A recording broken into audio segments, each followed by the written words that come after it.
वो क्या करने लगे, बंदर और कौए के जो है खिलाने लगे, अर्थात मक्खन के भी वो नष्ट करने लगे। ये दो अपराध, इसलिए माँ जसोदा उनको दंड देने के लिए अर्थात शासन करने के लिए मेरा प्रिय भक्त भी है। कौए भगवान रामचंद्र के लीला में उन्होंने अनेकों सहायता की। राम कथा सदा सर्वदा कीर्तन करते रहते हैं हो करके, यहाँ तक देव समाज में भी भगवान रामचंद्र की कथा कीर्तन करते हैं।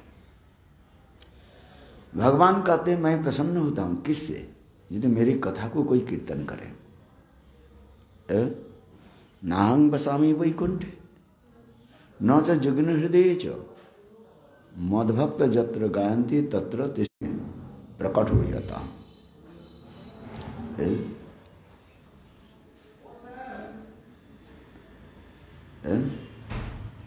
तात्पर्य क्या है, न भगवान प्रसन्न होते हैं किससे, कोई भक्त यदि उनकी गुण कीर्तन करे, उनकी लीला कथाओं को यदि वर्णन करे। स्वयं भगवान भी अपने लीला कथा को सुनने के लिए तरसते रहते हैं और अपने भक्तों की ऐसी कथा को सुन करके स्वयं भगवान के हृदय भी द्रवीभूत हो जाते हैं, जिससे स्वयं भगवान जगन्नाथ धाम दे दिए और वो समस्त जीव के कर्मफल भोगने के लिए अनंत काल के लिए भविष्य थे। नृसिंहदेव कहने लगे, प्रहलाद मैं तुमको वचन देता हूं, मेरा कथा को जो कीर्तन करेगा, अर्थात प्रहलाद नृसिंह कथा जो श्रवण करेगा, कीर्तन करेगा, वो संसार से मुक्त होकर के मेरे धाम को ही प्राप्त करेंगे। तुम और कुछ वर मांगो। तब अंत में प्रहलाद महाराज अंतिम क्या वर मांगा है, बताओ, याद है क्या वर मांगा था अंतिम? प्रायेण देव मुनयो सविमुक्त कामम मौनम चरन्ते विजनन परार्थ निष्ठा।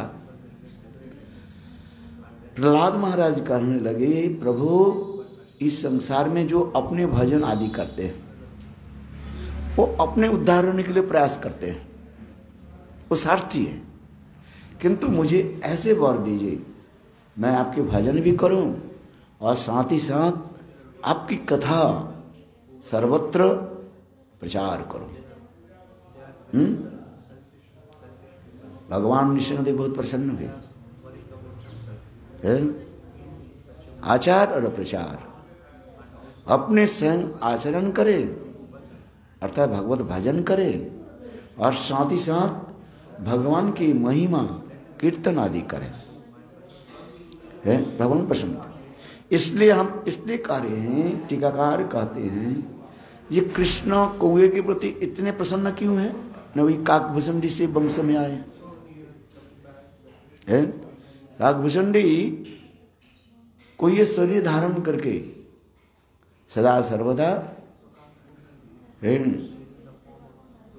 और भगवान की रामचंद्र की लीला कथा कीर्तन करते रहते। यह तो भी बड़े बड़े भक्त के भी संशय भी दूर कर देते थे। इसके में क्या नाम आ गया, गरुड़ जी के नाम आए। राम और लक्ष्मण वो क्या बोले, सर्पबाण से बंध गया और नारद ऋषि आकर के बोले, देखो गरुड़ तुम्हारे प्रभु के देखो लीला। गरुड़ के पहले तो विश्वास नहीं हुआ, ये सर्प जो है मेरा भजन की सामग्री, मैं भजन करता हूं। सर्प मेरे नाम सुनते ही सब डर जाते हैं। और वो सर्प प्रभु के कैसे बांधे? भगवान राम और लक्ष्मण सर्वबाण के द्वारा बंधे हुए, विश्वास नहीं हुआ तो नाचगारे बाहर आकर होते देखो, जब बाहर है देखा तो वास्तव जो है राम और लक्ष्मण मूर्छित होकर के पड़े हुए और उनके सांप जो है चारों तरफ लपेट करके रखे, बंद करके रखे। गरुड़ जी देख करके विश्व करने लगे कैसे। थोड़ा आगे है देखो, गरुड़ जी की अंग की गंध पाते ही वो सारे सर्प, ये सारे सर्प क्या गया, रामचंद्र के छोड़ कर, राम लक्ष्मण के छोड़ कर चले गए। और गरुड़ जी के और भी संदेह पैदा हुई। दूसरी शब्द क्या संदेह पैदा हुई, ये राम लक्ष्मण भगवान है कि नहीं है? क्यों शास्त्र में लिखा है जिनकी नाम ग्रहण करने से जीव मायाबंधन से मुक्त हो जाते हैं। नाम लेते ही भवसिंधु सुखाई है तुलसीदास जी का। और वही नामी पुरुष कैसे बंधे हुए हैं? इसलिए उनके मन में एक शंका हुई, क्या ये राम और ये राम जो है क्या परब्रह्म भगवान है कि साधारण मनुष्य है? आज समझिए, भगवान रामचंद्र की ऐसे सुंदर लीलाएं जो है समझ नहीं पाए, इसलिए उनके मन में संदेह हुई। और वो संदेह दूर करने के लिए शिव जी के पास गए। शिव जी बोले देखो तुम्हारी संदेह कौन दूर कर सकते हैं, जाओ लोकालय पर्वत और उसके आगे विशाल पर्वत है, उस पर्वत के चोटी पर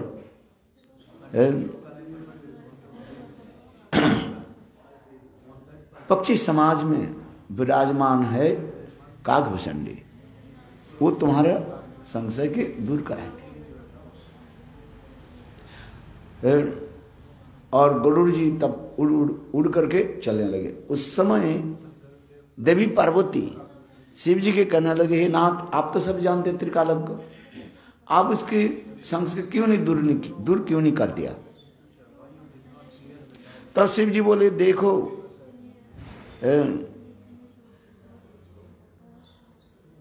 ये पक्षी है कोई ये पक्षी क्या बोले गरुड़ पक्षी है, और पक्षी के पास जाए तो उनके सारे संशय दूर हो जाएगा। आज पक्षी जाने पक्षी की भाषा आज मुझे जैसे चाइनीज है, चाइनीज की भाषा हमारी कोई नहीं समझेगा। चाइनीज भक्त हो वो हमारी कथा को ट्रांसलेट करके और अपने चाइनीज डिवोटी के जो है वो बता सकते हैं, हम डायरेक्ट बता नहीं पाते, संबंध नहीं। ठीक उसी प्रकार मानो शिव जी देने करके कहने लगे काग जाने का कोई की भाषा है। और दूसरी क्या है, गरुड़ जी के अभिमान है, मैं पक्षीराज, समस्त पक्षी को मैं राजा हूं। अभिमान, ये अभिमान लेकर के कोई जाए भगवत तत्व तो समझ नहीं पाए, अभिमान परित्यज।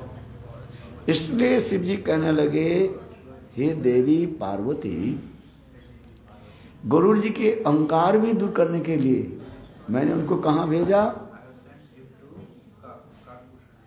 काकभूषणी के पास। पक्षी राज होकर के यदि एक निकृष्ट पक्षी के पास जाए और उनसे श्रवण करे तो उनके अहंकार अपने आप चूर्ण विचूर्ण हो जाएगा। तो गरुड़ जी उड़ते उड़ते जहाँ पर गए, देखा पहाड़ के चट्टी के ऊपर जो है हजारों पक्षी बैठे हुए, और एक चट्टान के ऊपर, पर्वत के ऊपर जो है एक चट्टान है, पत्थर है, उसके ऊपर काकभूषणी विराजमान है। मानो समस्त देवता लोग भी पक्षी रूप धारण करके वहीं पर बैठे। गरुड़ जी तो राजा है, पक्षी का राजा, किंतु कहाँ बैठे? हजारों पक्षी जो बैठे हुए हैं उसके पीछे है। और वास्तव राम कथा सुन करके सभी पक्षी जो है, जितने भी पक्षियां जो है प्रेम में ओतप्रोत हो गए, आंखों से आंसू की धारा प्रवाहित होने लगी, क्योंकि भगवान की राम की कथा ऐसे मधुर है? और कथा समाप्त होने के बाद सारे पक्षी आदि जब उड़ करके चले गए, अपने स्थान चले गए, तो गरुड़ जी धीरे धीरे कोइयों के निकट आकर के प्रणाम करके प्रश्न करने लगे, ये मुझे शिव जी भेजे हुए हैं, मेरे संशय के आप दूर कराइए। क्या संशय है? ना अभी अधुना इस समय ये भूलोक में जो लीला चल रहे था, क्या वो पुरुषोत्तम भगवान राम है, परब्रह्म भगवान राम है, कि साधारण एक शक्तिमान कोई मनुष्य है? ये प्रश्न पूछा। तब उस समय काकभूषण जी कहने लगे, हे गरुड़ जी सुनिए, विद्या बुद्धि पंडित द्वारा भगवत लीला समझ नहीं पा। एक शब्द के तुम्हें बताता हूं, अभी जो अधुना प्रभु की जो लीला चल रही, साक्षात परब्रह्म भगवान राम है, इसलिए कोई संदेह नहीं है। और वे मनुष्य के भांति लीला कर रहे हैं। सुनो हे काकभूषण जी, हे गरुड़ जी, मेरे हृदय में एक बार भी ऐसे भी संशय उत्पन्न हो गया, क्योंकि भगवान के ऐसे कुछ लीलाएं हैं जिस लीला देख करके ही बड़े बड़े भक्त लोग भी मोहित हो जाते हैं। ब्रह्मा से लेकर के बड़े बड़े भक्त लोग भी मोहित हो जाते हैं। उसी समय जो काकभूषण जी अपने जीवन चरित कथा भी गरुड़ जी को सुनाया। ये भगवान रामचंद्र जब छोटे थे, नन्हे मुन्ने है, करधनी पहने हुए थे, माँ कौशल्या के भवन में, गृह में है, कैसे सुंदर बाल के रूप में, छोटा बालक के रूप में विराजमान थे। और माँ कौशल्या बालक राम के जो है खाने की कुछ वस्तु दिया है, रामचंद्र खा रहे थे, बिल्कुल बालक जैसे खाते हैं ना, आधा मुंह में रखते हैं, आधा गिराते हैं चारों तरफ है। कोई बालक भी मिट्टी से गिरे हुआ जो है, धूल समझ जो है, उसको भी खा लेते हैं। बालक की ज्ञान नहीं है ये अच्छा है बुरी है।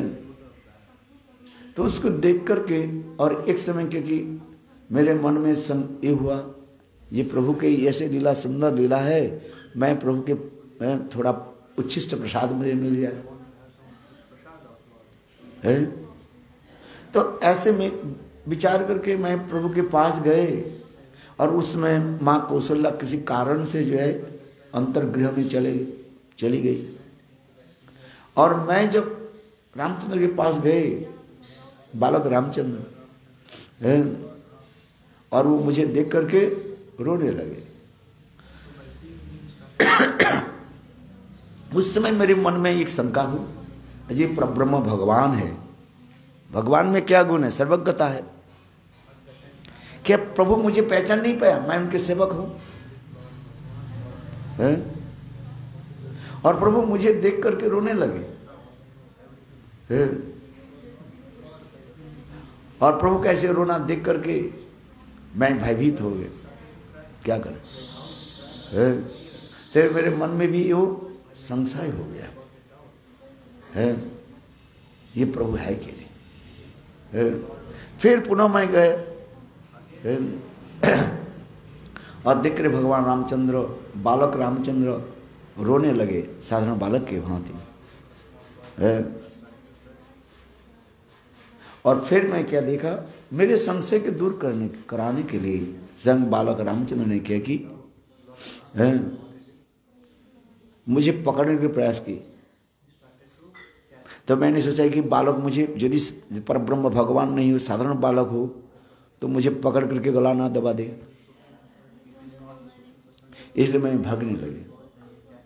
और देखा कि पीछे, मेरे पीछे वही भगवान रामचंद्र बालक राम हाथ पकड़ कर ऐसे जा रहे हैं।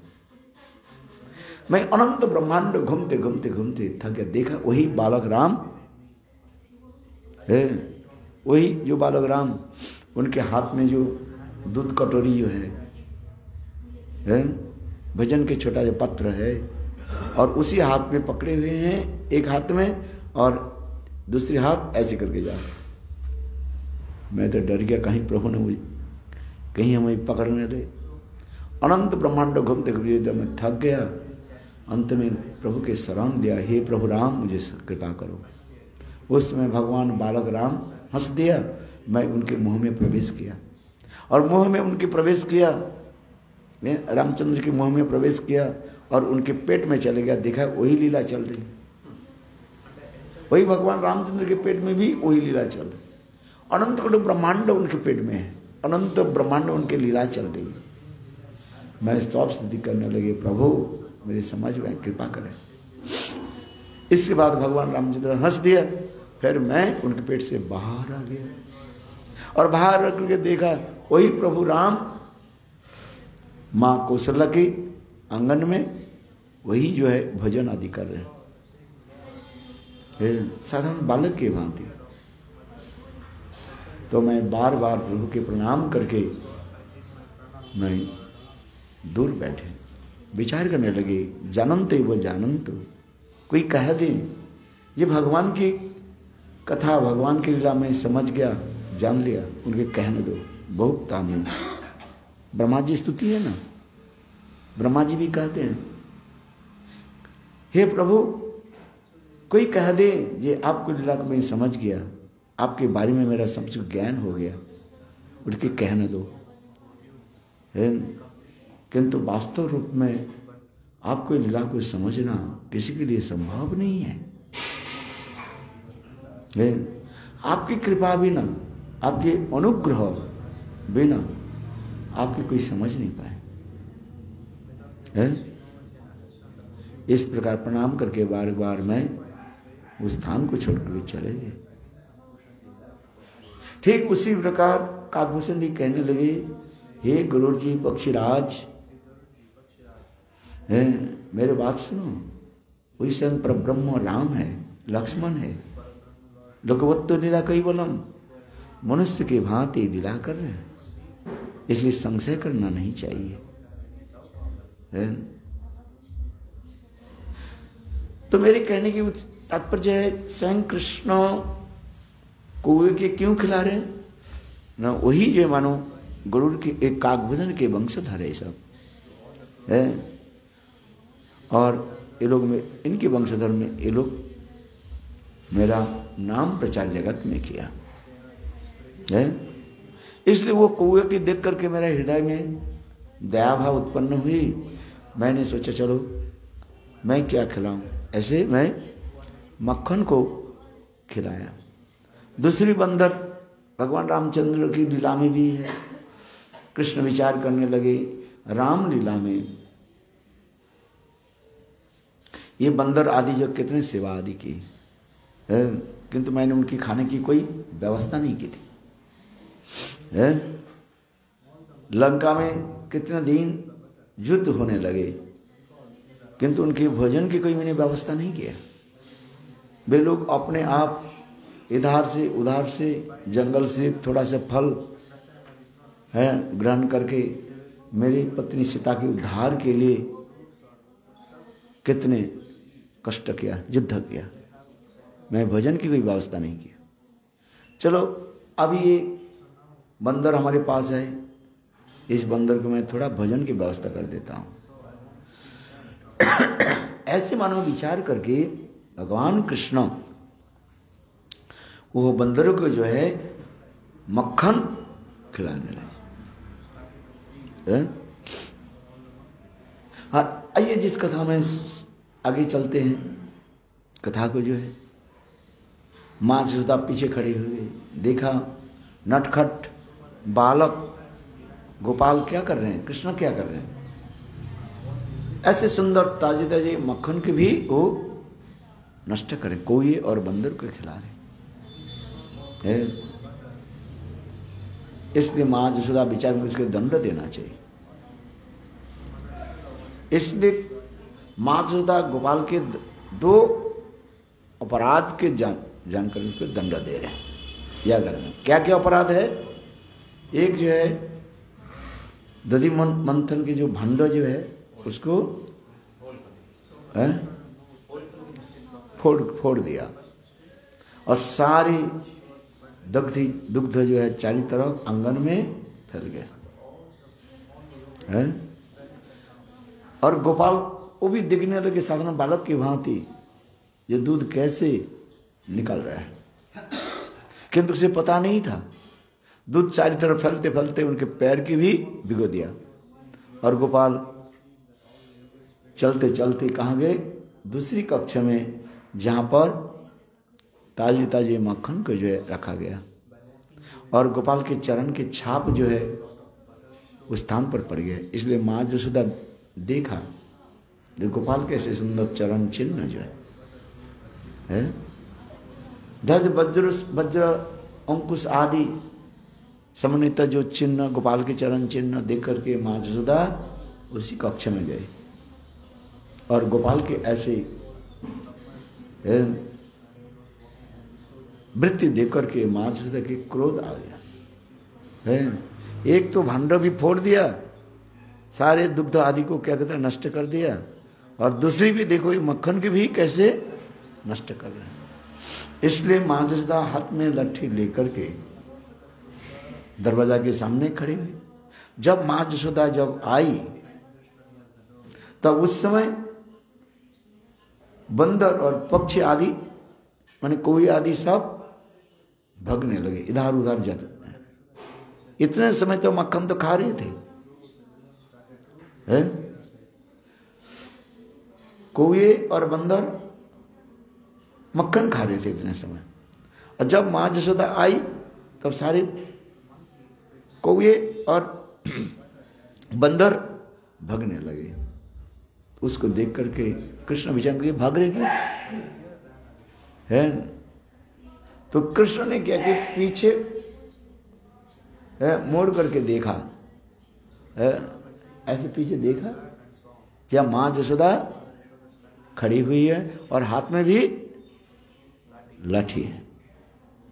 कृष्ण डर गया है और कृष्ण ने क्या कि साथ ही साथ उखल से ही कूद पड़े और कूद करके घर के जो जानला जो है विंडोज है और उससे ही बाहर आ गए लंफ देकर माने कूद के।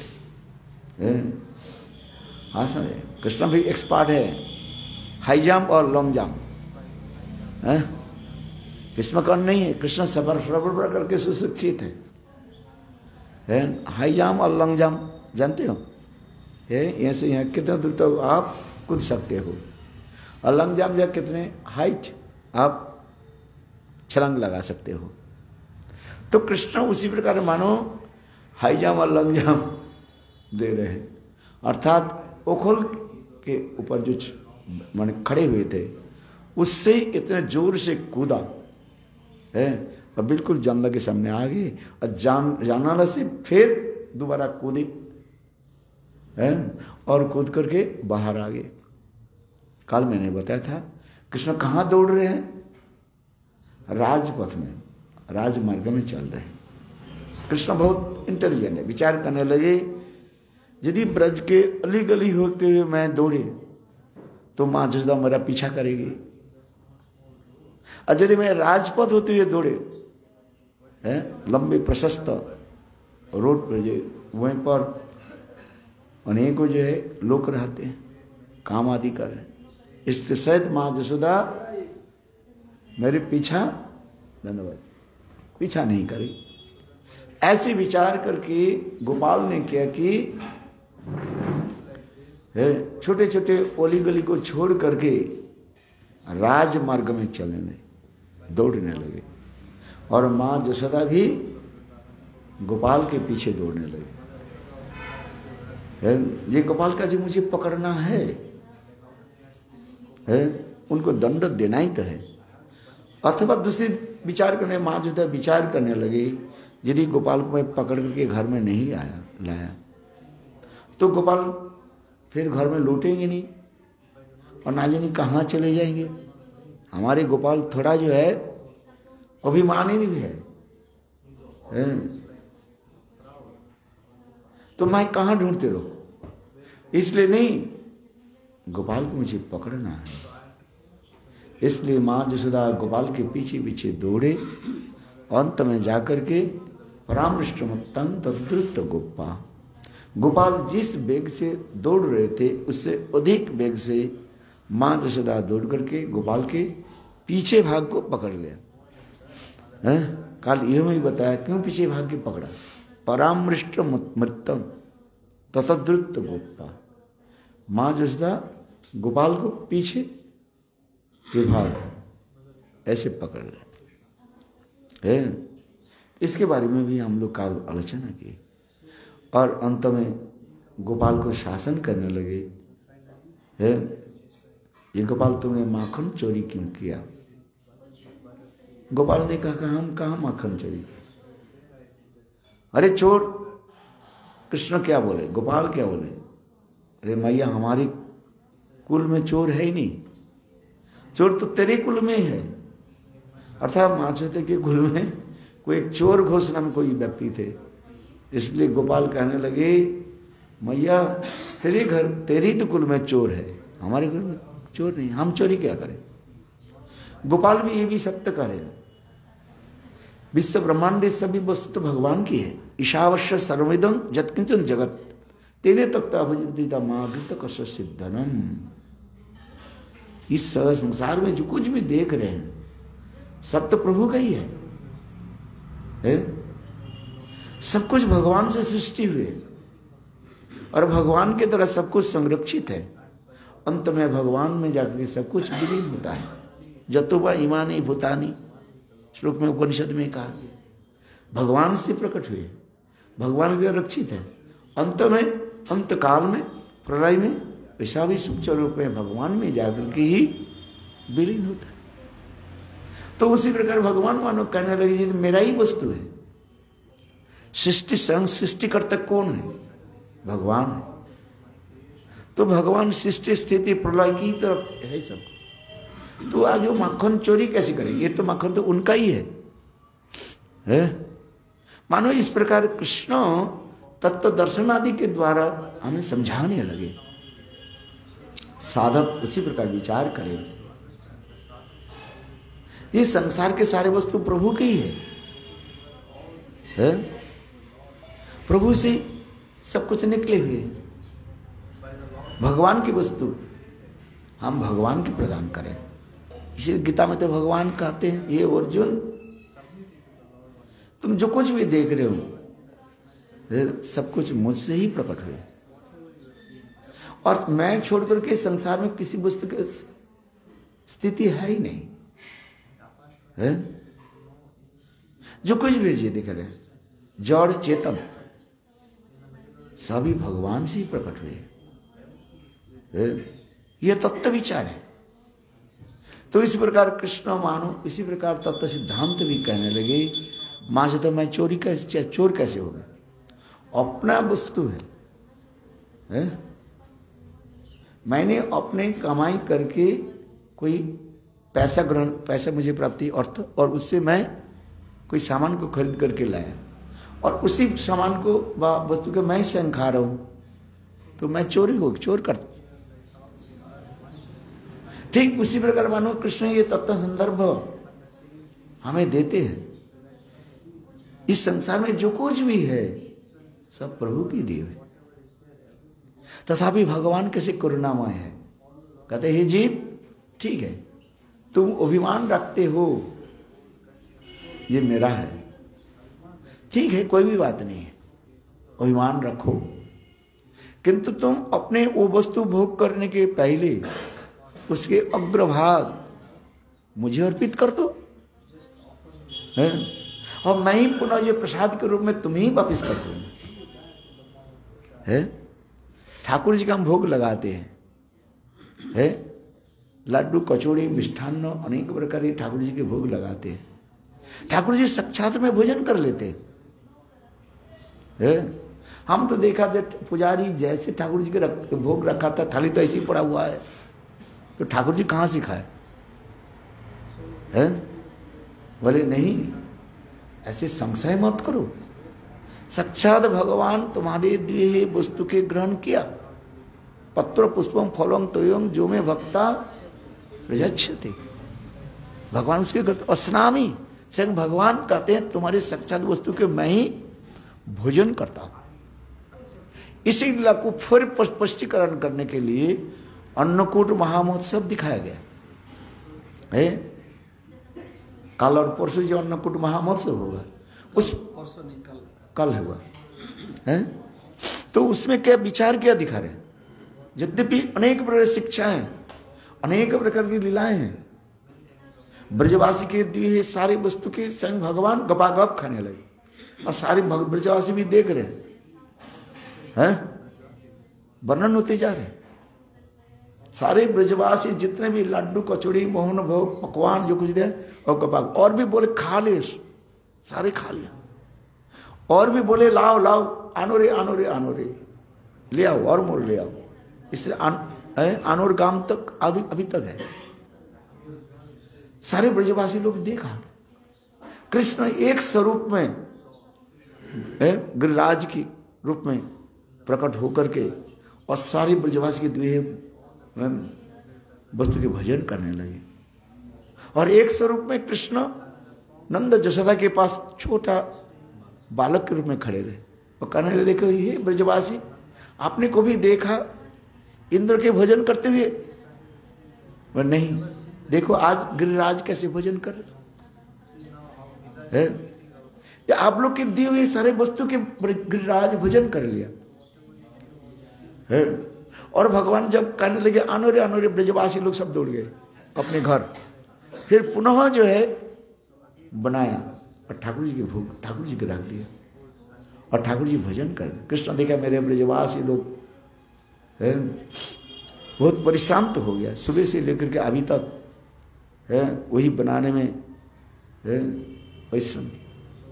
और कहने लगे हाथ जोड़ कर दिए गिरिराज हमारी जो है दरिद्र ब्रजवासी जो है जो आपको दिए हैं सामान्य रूप में तुलसी पत्ता जो कुछ भी दिए हैं उससे ही आप प्रसन्न हो जाइए। बस गिरिराज जी का चलते है मैं संतुष्ट हो गया है। और देखो साक्षात देखो हजारों बाहुभुजा निकाल करके और जल भी पान कर लिया है। ये सब दिखा रहे। फिर ब्रजवासियों की अपने उच्छिष्ट प्रसाद देने के लिए भगवान ने और लीला किया क्या? वही ब्रजवासी के दिए हुए मिष्ठान आदि के चारी तरफ रख दिया है। और स्वयं कृष्ण करने लगे देखो गिरिराज सारे भोजन कर लिया और हम लोग के लिए देखो अपने उच्छिष्ट भी दे दिए है। और भगवान की उच्छिष्ट हम लोग सब अर्थात गिरिराज की उच्छिष्ट हम सब लोग ग्रहण करें। और देखो भगवान के सारी वो उच्छिष्ट गिरिराज के प्रसाद लेकर के ब्रजवासी लोग तृप्त हुए। और कृष्ण बोले और एक काम करते हैं हम लोग गिरिराज गोवर्धन की परिक्रमा करें है। भोजन के पश्चात स्वयं कृष्ण समस्त ब्रजवासी को लेकर के गोवर्धन की परिक्रमा की। मेरे कहने की तात्पर्य है ये कृष्ण ये प्रकार करने लगे। देखो साक्षात में किसी भगवान भजन करते हैं जिसमें हम लोग के संशय होना नहीं चाहिए। पुजारी ठाकुर के भोग लगाया है वही तो उसी प्रकार में ही रखा गया। ठाकुर जी कैसे भोग लगाया? अन्न भोग लगाया। वो क्या एक लोहे के बाद एक तांबे के होता है ना उसके ऊपर रख करके ऐसे रख दिया है और ठाकुर जी के ऐसे भोग लगाया। हम देखते हैं तो कहीं ठाकुर जी की उंगली तक में स्पर्श नहीं हुआ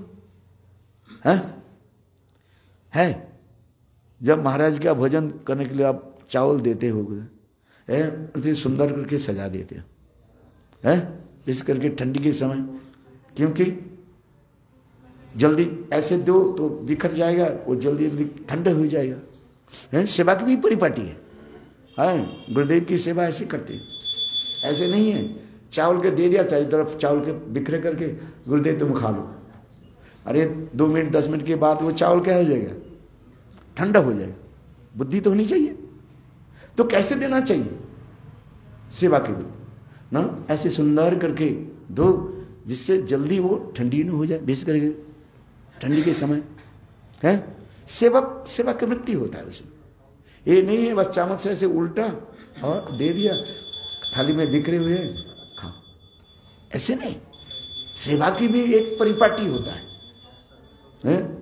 जिससे पुजारी ठाकुर जी कैसे दिया, सुंदर करके सजाया, ठाकुर जी के चावल दाल सब्जी सुंदर करके सजाया और मंत्र जप किया, बाहर आगे घंटी बजा, सब कुछ किया। फिर दोबारा जब दरवाजा खोले देखा एक निशाना भी नहीं है, निशान भी नहीं है। ठाकुर जी ये चावल के थोड़ा से ले हाथ लगा, तुमसे कहूं तो दिखाई पड़े, कुछ भी दिखाई नहीं। तो हमारे मन में संशय हो जाता है एक ठाकुर जी कैसे ग्रहण किया। देखो हमारे चैतन्य चरितामृत में एक भक्त था, उसके से राघव पंडित था, वो कैसे वो ठाकुर जी की सेवा करते थे। बहुत दूर दूर से अधिक पैसा देकर के अत्यंत स्वादिष्ट फल आदि जो खरीद करके लाते थे और भगवान के भोग लगाते थे। नारियल आदि के जो है सुंदर रूप में धो करके लगाते थे। कभी कभी वो देखते हैं जो नारियल के जल, नारियल को जो डाब जिसको कहा जाए, नारियल जो है ग्रीन कोकोनट ठाकुर जी को लगते हैं, और देखा कभी कभी उसमें पानी है ही नहीं। ठाकुर जी पूर्ण रूप से पानी पी लिया। इसको देख करके बहुत उत्साह हो जाता था और ठाकुर जी कितनी सेवा करते थे। एक दिन कोई एक सेवक जो है कुछ नारियल और कुछ फल जो है लेकर के आए, धो धा कर साफ करके लाया और वहीं पर रख दिया। देखो उन्होंने क्या किया, गुस्सा हो गया। यहाँ पर लोग चल रहे हैं, ये कर रहे हैं, कहीं धूल यहीं पर लग गया।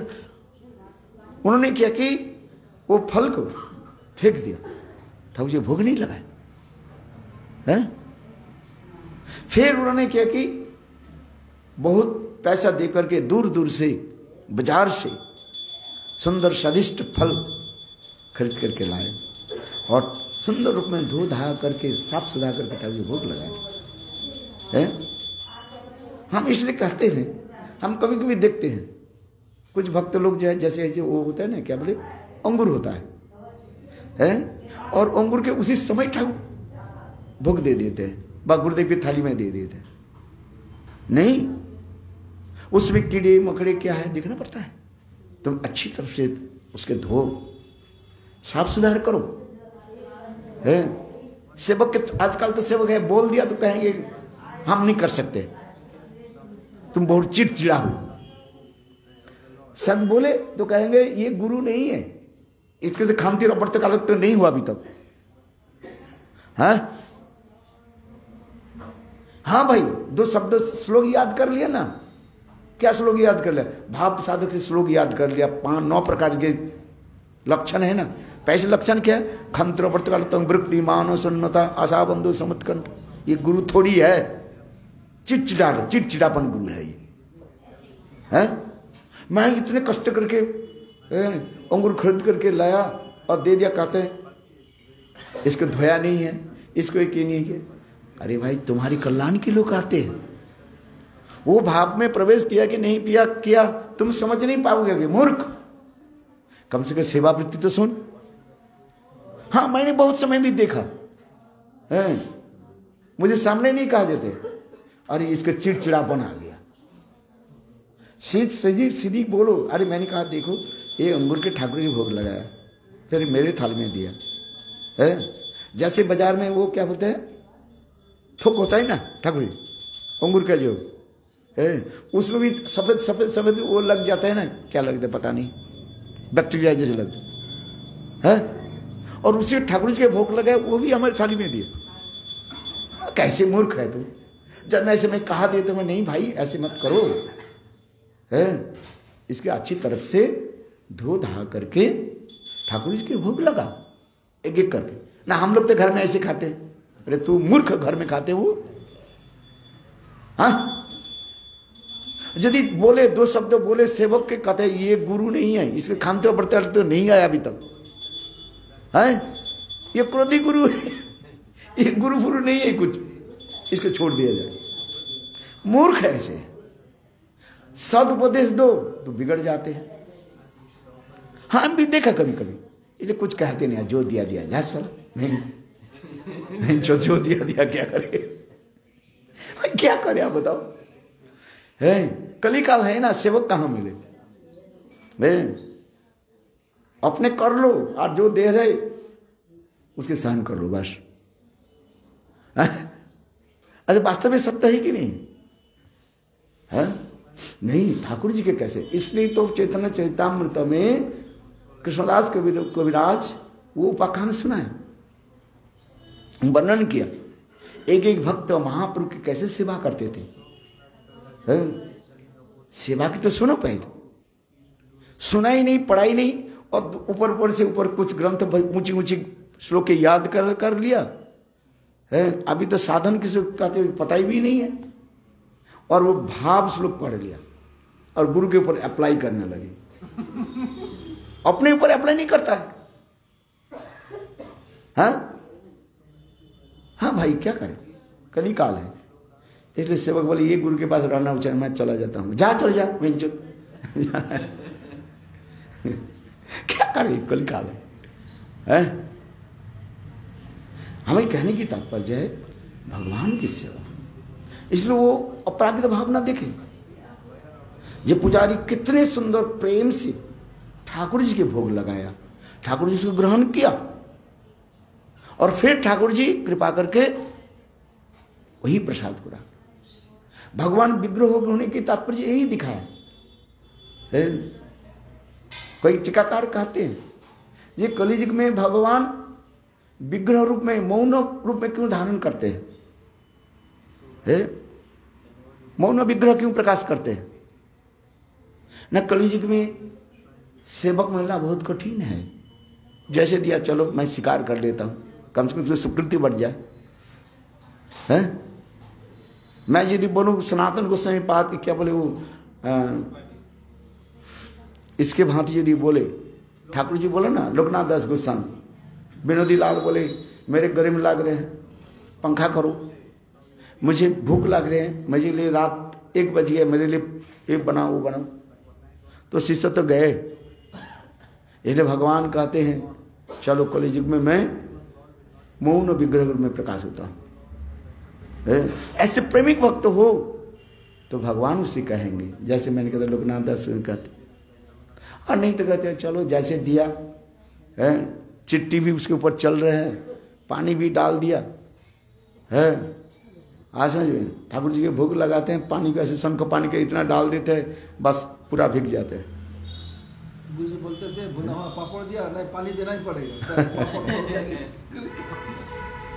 क्योंकि शास्त्र में कहा ना ये शंख जल उसमें डालना पड़ेगा, और पापड़ है उसके डाल देता, पापड़ में पानी डाल के खा सकते, तो उसी प्रकार सेवक है। अब बोलो तो बिगड़ जाएंगे, बोले ये गुरु फुरु थोड़ी है, ये खानते अप्रत्यागते नहीं हुआ, बस वही श्लोक याद कर देंगे।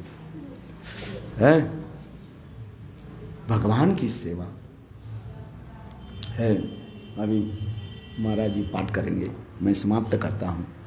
इसलिए कहते हैं इसमें कैसे सुंदर दिखा रहे हैं माँ यशोदा बाल गोपाल को कैसी ममता के साथ उनके पकड़ करके लाए, और उनके भी बांध भी दिया। गोपाल जब रोने लगे, कहने लगे कहीं और भग न जाए, और जब इसके क्रोध शांत हो जाएगा फिर उनको मैं ये बंधन खोल करके अपने स्तन पान कराऊंगी। ऐसे विचार करके माँ यशोदा ने बाल गोपाल को बांध करके अपने कार्य के लिए गृह में प्रवेश किया। वंशागुर कृपा सिंधु विवच पतितानां पावनेभ्यो वैष्णवेभ्यो